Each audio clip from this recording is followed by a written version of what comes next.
Algumas histórias não começam quando seus personagens aparecem. Elas começam muito antes. Às vezes, décadas antes. Outras vezes, séculos. A história do profeta Obadias é uma dessas. Seu livro é o menor do Antigo Testamento. Possui apenas um capítulo. Mas por trás dessas poucas palavras existe uma rivalidade que atravessou gerações inteiras. Para compreendê-la, é preciso voltar ao início, muito antes dos reis de Israel, muito antes da construção do Templo de Jerusalém, muito antes dos grandes profetas. Tudo começa com dois irmãos, Jacó e Esaú, segundo a narrativa bíblica. Eles eram filhos de Isaque e Rebeca, gêmeos, mas completamente diferentes. Esaú tornou-se caçador, homem dos campos. Jacó permaneceu mais próximo da família. A disputa entre os dois começou ainda antes do nascimento e continuou durante toda a vida. A Bíblia relata episódios marcantes entre eles: a venda do direito de primogenitura, a bênção de Isaque, a separação dos irmãos. Anos depois, Jacó e Esaú voltariam a se encontrar. Haveria reconciliação, mas seus descendentes seguiriam caminhos diferentes. Dos descendentes de Jacó surgiria Israel. Dos descendentes de Esaú surgiria Edom. E, com o passar dos séculos, as tensões entre esses dois povos cresceriam. Edom ocupava uma região montanhosa ao sul do Mar Morto. Era uma terra difícil de conquistar. Suas cidades eram construídas entre penhascos. Fortalezas naturais protegiam seus habitantes. Sua posição também era estratégica. Importantes rotas comerciais passavam por aquele território. Isso trouxe riqueza, segurança e um sentimento crescente de confiança. Os edomitas acreditavam que suas montanhas eram praticamente inexpugnáveis. Poucos imaginavam que algum inimigo conseguiria derrotá-los. Mas a história mostraria que nenhuma fortaleza é eterna. Enquanto isso, Israel enfrentava momentos cada vez mais difíceis. Reinos surgiam, outros desapareciam. Impérios cresciam ao redor. Assírios, babilônios, egípcios, todos disputavam o controle da região. E seria justamente em um dos momentos mais sombrios da história de Judá que Edom tomaria uma decisão que jamais seria esquecida. Uma decisão que daria origem à mensagem de Obadias. Porque o profeta não falaria apenas sobre destruição. Ele falaria sobre traição, sobre orgulho e sobre as consequências de permanecer indiferente diante da dor de um povo irmão. No século VI a.C., o reino de Judá atravessava uma de suas maiores crises. Durante anos, os profetas haviam alertado sobre as consequências da injustiça, da idolatria e do afastamento da aliança com Deus.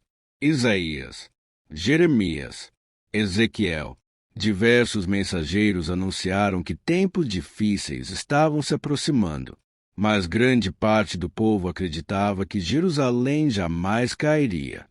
A cidade abrigava o templo, o lugar mais sagrado da nação.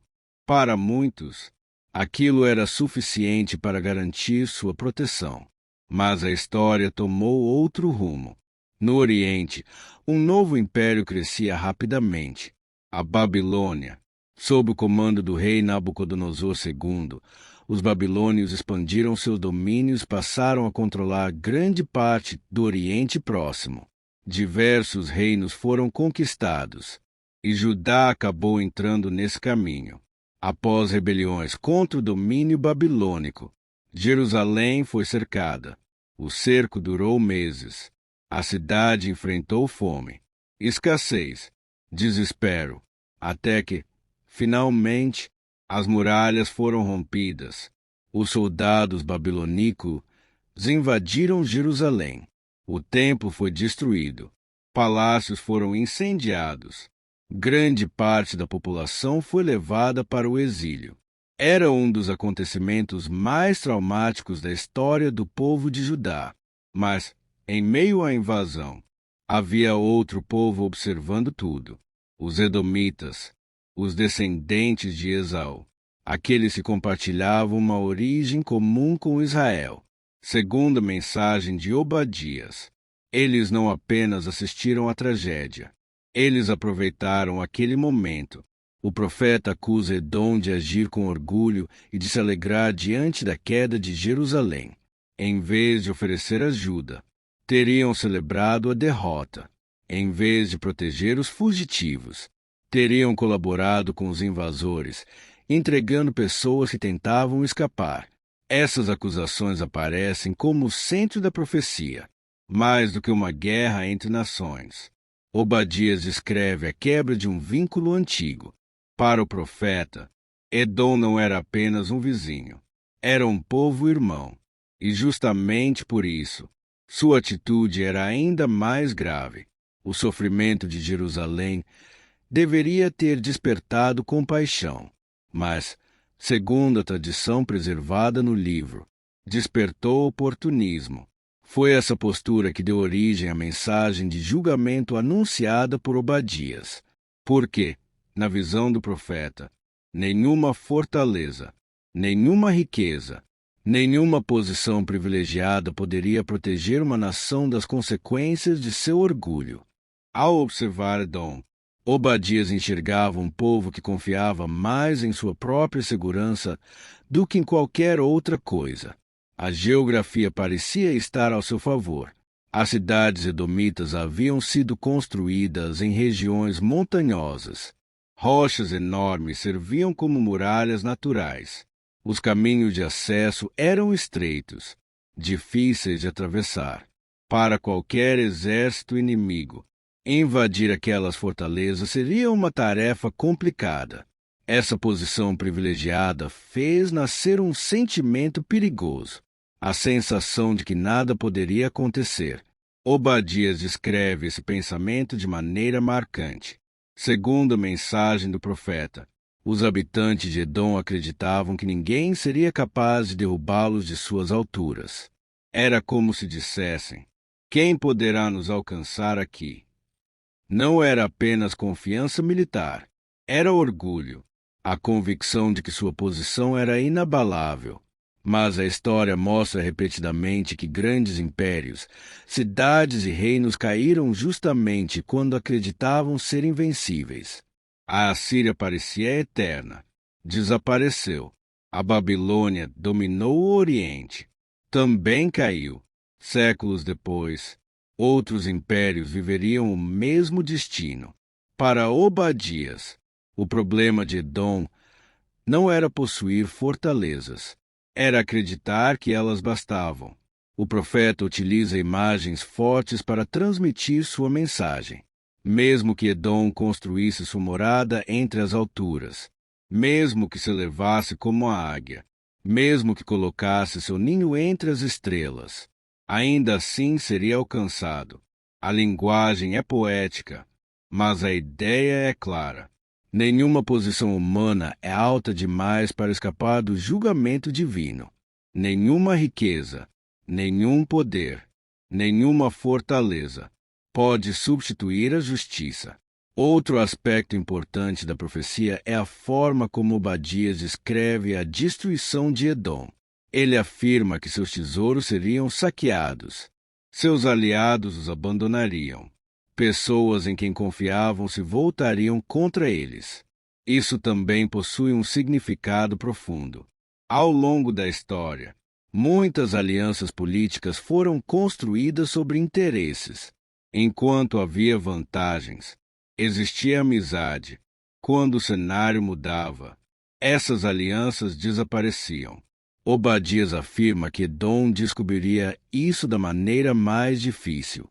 Os mesmos relacionamentos que pareciam garantir segurança não impediriam sua queda.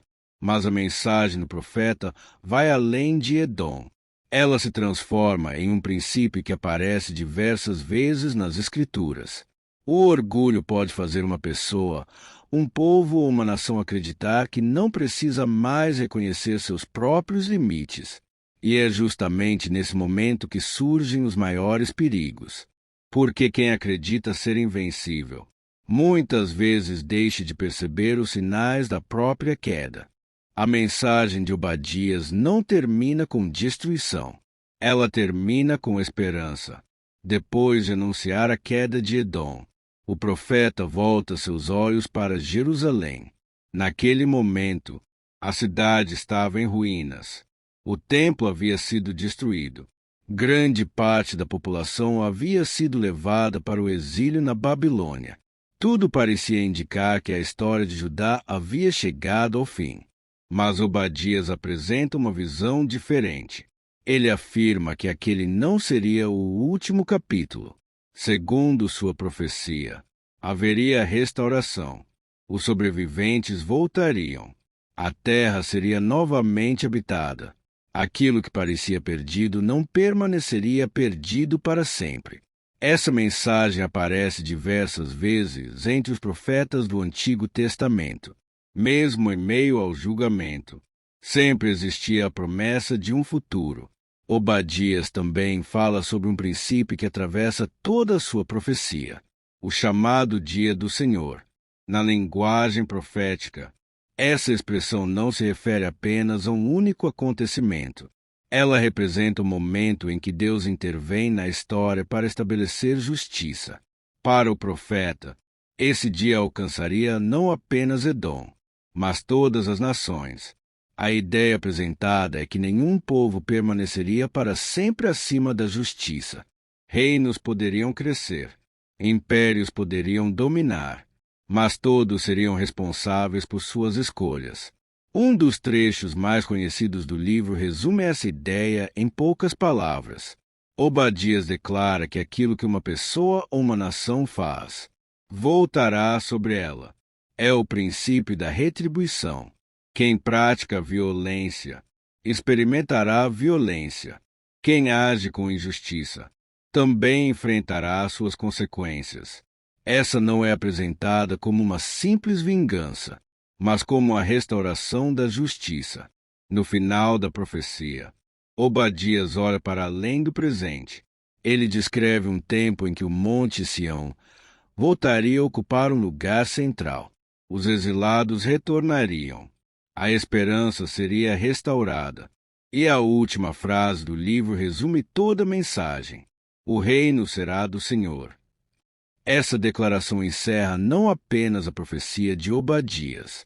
Ela resume a ideia de que, acima dos reis, dos impérios e das guerras, existe uma autoridade maior.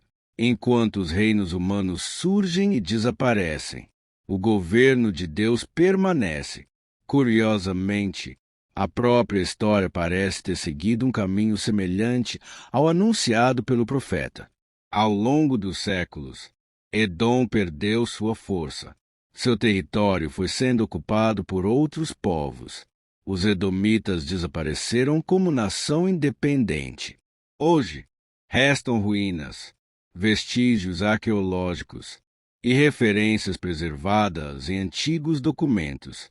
Já Jerusalém, mesmo enfrentando destruições, reconstruções e novos conflitos ao longo da história, continuou existindo. A cidade atravessou impérios, sobreviveu a diferentes épocas e permanece até os dias atuais como um dos lugares mais importantes para diferentes tradições religiosas. À primeira vista, o livro de Obadias pode parecer pequeno demais para chamar atenção. Possui apenas 21 versículos. É o menor livro de todo o Antigo Testamento. Muitos leitores passam por ele rapidamente. Alguns sequer conhecem sua existência, mas seu tamanho nunca refletiu a força de sua mensagem. Porque Obadias não escreveu apenas sobre Edom. Ele escreveu sobre algo que acompanha a humanidade desde o início da história: o orgulho, a inveja, a indiferença diante do sofrimento e as consequências das escolhas humanas. Ao longo da história, Grandes civilizações acreditaram ser invencíveis. Construíram muralhas gigantescas, ergueram impérios, acumularam riquezas, dominaram povos. Mas o tempo mostrou que nenhuma delas permaneceu para sempre. Assírios, babilônios, persas, gregos, romanos, todos conheceram o auge, e todos, em algum momento, enfrentaram seu declínio. A história de Edom segue esse mesmo padrão. Um reino que parecia protegido por suas montanhas, que confiava em sua posição privilegiada, mas que acabou desaparecendo das páginas da história como nação independente. Ao mesmo tempo, Obadias também lembra que a esperança pode sobreviver mesmo quando tudo parece perdido. Quando Jerusalém caiu, poucos imaginavam que o povo voltaria à sua terra. Poucos acreditavam que a cidade seria reconstruída. Mas os profetas continuaram falando sobre restauração. Eles enxergavam além da destruição imediata. Essa capacidade de olhar para o futuro em meio ao caos tornou-se uma das características marcantes da literatura profética. Talvez seja por isso que Obadias continue sendo lembrado. Não porque escreveu o maior livro, mas porque apresentou uma verdade que atravessa gerações. O poder pode mudar de mãos. As fronteiras podem desaparecer. Os impérios podem cair. Mas as escolhas feitas por pessoas e nações continuam produzindo consequências. A história de Obadias começou muito antes do próprio profeta. Começou com 2 irmãos, Jacó e Esaú. Atravessou gerações. Transformou-se em rivalidade entre povos. E chegou ao seu ponto mais dramático quando Jerusalém foi destruída. Em apenas um capítulo, Obadias registrou uma mensagem que ultrapassou seu próprio tempo. Uma advertência contra o orgulho, um chamado à justiça e uma promessa de restauração para aqueles que permanecessem fiéis. Mais de 2.500 anos depois, seu livro continua ocupando um pequeno espaço na Bíblia, mas sua mensagem permanece viva, porque a história muda. Os impérios mudam, os governantes mudam, mas as grandes perguntas sobre justiça, responsabilidade e esperança continuam acompanhando a humanidade. E talvez seja justamente isso que faz do menor livro do Antigo Testamento uma das maiores lições de toda a literatura profética.